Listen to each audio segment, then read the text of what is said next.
One of the key elements of many process plants is a distillation system. It's important for operators to understand how distillation systems work because it's part of their job to make sure the systems run properly. The purpose of any distillation system is to separate a liquid mixture into two or more components.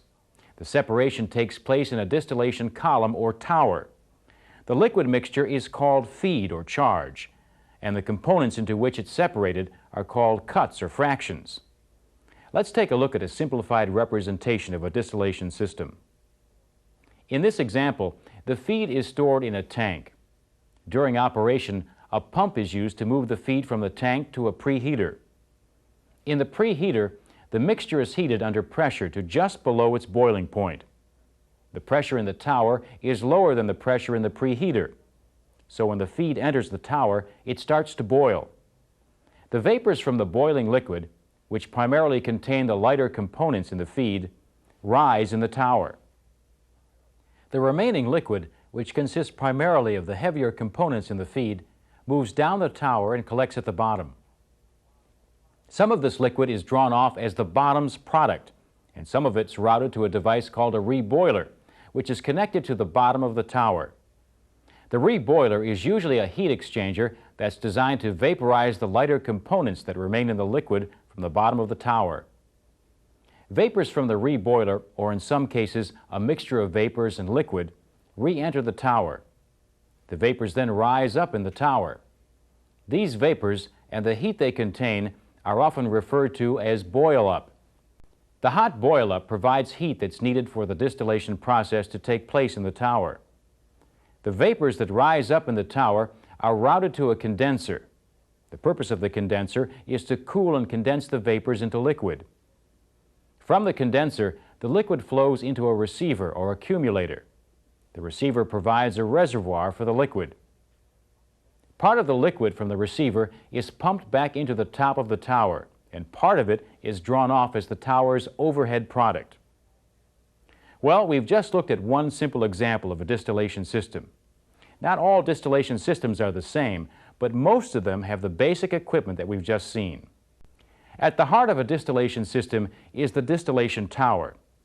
Basically, a distillation tower is a series of distillation processes, or stills, stacked on top of each other. The process of distillation is sometimes referred to as fractional distillation or fractionation, and distillation towers are sometimes called fractionators. Fractionation is distillation that occurs at different levels in a tower. This is a simplified illustration of the inside of one type of distillation tower. This tower uses trays called sieve trays to separate vapors and liquid. The trays are spaced throughout the tower. They're called sieve trays because they have many openings in them, like a sieve. Here's a closer view of some of the trays. We've exaggerated the size of the openings to make them easier to see. The openings in the trays allow vapors to rise through the trays on their way up the tower. Each tray is also designed to hold liquid. Dams or weirs on each tray allow liquid to build up on the tray. Liquid that overflows the weirs flows into downcomers. The downcomers channel the liquid from tray to tray down the tower. When the upward moving vapors and the downward flowing liquid come in contact on each tray, the vapors transfer some of their heat to the liquid. Two things happen. The heavier components of the vapors become cooler and condense into liquid, and the lighter components of the liquid boil. The vapors then rise toward the next tray. As this process continues, the rising vapors contain a higher concentration of lighter components and a lower concentration of heavier components. So this is how the distillation process is repeated on each tray as the vapors rise through the tower. Now, not every distillation tower is designed in the exact same way. However, every tower can be divided into three basic sections. The middle section is where the feed enters the tower and part of the feed vaporizes.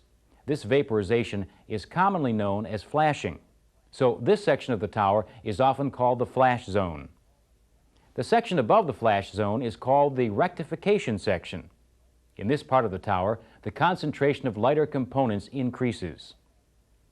The section of the tower below the flash zone is called the stripping section. In this section, the lighter components are vaporized or stripped from the heavier liquid. If a distillation tower worked perfectly, it would produce pure products. Unfortunately, that's not the case. The lighter products usually contain some heavier fractions, and the heavier products usually contain some lighter fractions. This is sometimes referred to as overlap. Distillation systems use several methods to help maximize the purity of the products. One of these methods is called refluxing. The vapors coming off the top of the tower are condensed in a condenser and then collected in a receiver. Part of the liquid from the receiver is sent to storage or to other units in the plant as the tower's overhead product. The rest of the liquid is pumped back into the top of the tower. The liquid that's reintroduced into the tower is called external reflux. Because it consists of liquid that was cooled in the condenser, the external reflux is cooler than the liquid in the top of the tower. As the external reflux cools the top of the tower, vapors made of heavier fractions condense. The liquid made of heavier fractions flows down the tower and is referred to as internal reflux. Meanwhile, the top of the tower is still hot enough to keep the lighter fractions in vapor form. The vapors are drawn off the top of the tower and into the condenser. Refluxing increases the purity of the overhead product because condensing the vapors made of heavier fractions keeps them out of the stream of vapors that leaves the top of the tower. Another method used to maximize product purity is called reboiling. The bottom's liquid that's drawn off from the tower is sent to a heater called a reboiler. The rest of the bottom's liquid is sent to storage or to other units in the plant as the tower's bottom's product. The reboiler heats the liquid it receives so that a mixture of vapors and liquid is formed. Depending on the system, either vapors or the mixture of vapors and liquid is then reintroduced into the tower. The hot vapors cause any lighter fractions in the liquid at the bottom to vaporize and move up the tower. This reduces the amount of lighter fractions in the bottom's product. The reboiler provides the major portion of the heat that's required to make the distillation process work. In the type of system we've been discussing, the heat supplied by preheating the feed is not sufficient for proper distillation. The reboiler is needed to provide enough additional heat to vaporize the lighter fractions in the tower so that the products meet specifications. Although all distillation towers serve the same basic function, they don't all have the same internal components. One type of tower uses trays called sieve trays to separate vapors and liquid. That type of tower is covered in the tower operation part of this program. In this part, we'll look inside two other types of distillation towers and see how their internal components differ. Let's start with a tower that uses trays with bubble caps. The holes in each tray are covered with caps called bubble caps. The slots in these bubble caps disperse the rising vapors through the liquid on the tray. Each bubble cap has many slots, and each tray has many bubble caps to spread out the vapors. This ensures maximum contact between vapors and liquid so that maximum heat transfer can take place. Another type of tower, called a packed tower, contains layers of devices called packing instead of trays with bubble caps. There are many different types of packing. Some towers have sections that are filled with cylindrical rings like the one illustrated here. It's known as a Raschig ring. Another type of packing is known as a burl saddle. The packing breaks up the liquid so that it flows over a large amount of surface area. This exposes more of the liquid to the vapors and increases heat transfer from the vapors to the liquid. Packing can be made from many different materials, including porcelain, copper, aluminum, and iron.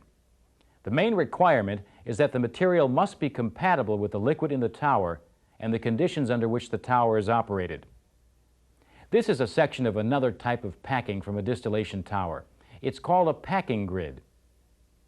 Each layer in the grid has spaces for vapors to rise through the packing on their way up the tower. Liquid flows over these surfaces, which channel the liquid as it flows down the tower. The packing grid provides a great deal of surface area where contact between the vapors and the liquid can take place, so heat transfer is maximized. Temperature control is crucial to the operation of a distillation system. Correct temperatures are necessary to vaporize the lighter components of a liquid mixture while keeping the heavier components in the vapors to a minimum. If the temperatures at certain points in the system are either too high or too low, acceptable products won't be produced. Let's go over several points in a distillation system where temperature is monitored. As we do, keep in mind that the mixture we'll be referring to is a binary liquid mixture. That is, a mixture that has two components. We'll begin with the temperature at the top of the tower. The temperature at the top of the tower should be at or slightly above the boiling temperature of the desired overhead product at the operating pressure of the tower. If the temperature at the top of the tower is higher than it should be, more of the heavier components will vaporize and become part of the overhead product, instead of flowing down the tower as a liquid. On the other hand, if the temperature at the top of the tower is lower than it should be, less of the lighter components will vaporize. Some of the lighter components will remain as a liquid and flow down the tower. The temperature at the bottom of the tower is also important. The temperature at the bottom of the tower is usually slightly below the boiling point of the heavier component. If the temperature at the bottom of the tower is too high, more of the heavier components will vaporize and move up the tower instead of remaining as a liquid. If the temperature at the bottom of the tower is too low, less of the lighter components will vaporize and move up the tower. Another place where temperature control is important is at the feed point. The temperature at the feed point should be within the boiling range of the mixture. The temperature at the feed point should be close to the temperature of the feed tray. The temperature of the feed tray depends on its physical location in the tower. For example, the lower the feed tray is in the tower, the higher its temperature will be. If the temperature at the feed point is higher than it should be, more of the heavier components will vaporize and move up the tower instead of moving down the tower as a liquid. On the other hand, if the feed point temperature is too low, less of the lighter components will vaporize, and more lighter components will end up in the bottom of the tower. While the temperatures at various points in a distillation system are important, the relationships between the temperatures are also important. The temperature decreases as the material moves higher in the tower. The gradual decrease in temperature from the bottom of a distillation tower to the top is called the temperature gradient. The temperature gradient is measured in terms of the difference between the temperature at the bottom of the tower and the temperature at the top of the tower. In order to maintain the proper temperature gradient, temperatures at critical points in the system must be controlled. Temperatures in a distillation system are typically controlled in three ways. One way is to control the temperature of the feed mixture by using a preheater. This regulates the temperature at the feed point. At the bottom of the tower, temperature is controlled by the amount of heat that is added by the reboiler. This added heat is referred to as boil-up. The temperature at the top of the tower is controlled by the amount or the temperature of the cool liquid that's pumped back into the tower from the overhead receiver. This is called the reflux rate. Increasing the reflux rate decreases the temperature at the top of the tower. Some distillation systems contain equipment known as pump-arounds. The purpose of a pump-around is to remove hot liquid from the tower and pump it through a cooler. The cooled liquid is then reintroduced at a higher level in the tower. A pump-around helps control the temperature of the internal reflux. Since pressure affects the boiling temperature of a liquid, it's an important factor in the distillation process. If pressures in a distillation system are not correct, product purity could decrease. Tower pressure is often controlled by a pressure control valve located on the overhead receiver. This valve controls pressure by releasing vapors and any non-condensable gases that have collected in the receiver. In some cases, a vacuum system draws gases from the receiver to control tower pressure. Another pressure that's important to an operator is the tower's differential pressure. The tower's differential pressure is the difference between the pressure at the bottom of the tower and the pressure at the top of the tower. This difference in pressure is caused by the flow of vapors in the tower. Without vapor flow, there is no differential pressure. Generally, if the rate at which the vapors move up the tower decreases, the differential pressure will also decrease.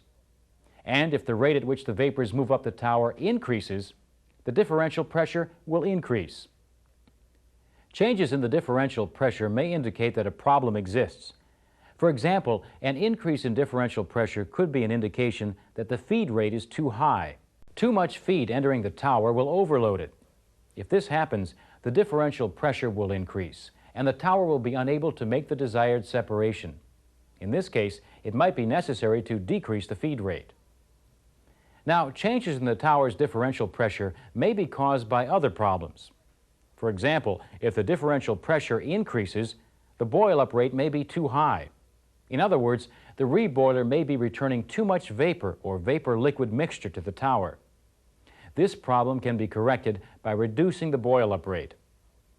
Another problem that may affect the tower's differential pressure is a decrease in condenser efficiency. If the condenser's tubes are plugged or there's not enough cooling water flowing through the condenser's pressure will increase. As a result, the flow of vapors from the tower to the condenser will decrease, and so will the vapor flow up the tower. This means that the tower top pressure will increase, and the differential pressure will decrease. If a condenser problem is suspected, the condenser should be checked, and corrective action should be taken if necessary. Now, changes in the tower's differential pressure may have other causes in addition to the ones we've identified. So it's important to carefully evaluate any situation before corrective action is taken. One of these methods is called refluxing. The vapors coming off the top of the tower are condensed in a condenser and then collected in a receiver. Part of the liquid from the receiver is sent to storage or to other units in the plant as the tower's overhead product. The rest of the liquid is pumped back into the top of the tower. The liquid that's reintroduced into the tower is called external reflux. Because it consists of liquid that was cooled in the condenser, the external reflux is cooler than the liquid in the top of. In this topic, we looked at two key factors in the distillation process: temperature and pressure. Remember that although we discussed them separately, temperature and pressure work together. Both of these factors must be correct for the distillation process to work properly. Now, try to answer some practice questions to check your understanding of what we've gone over.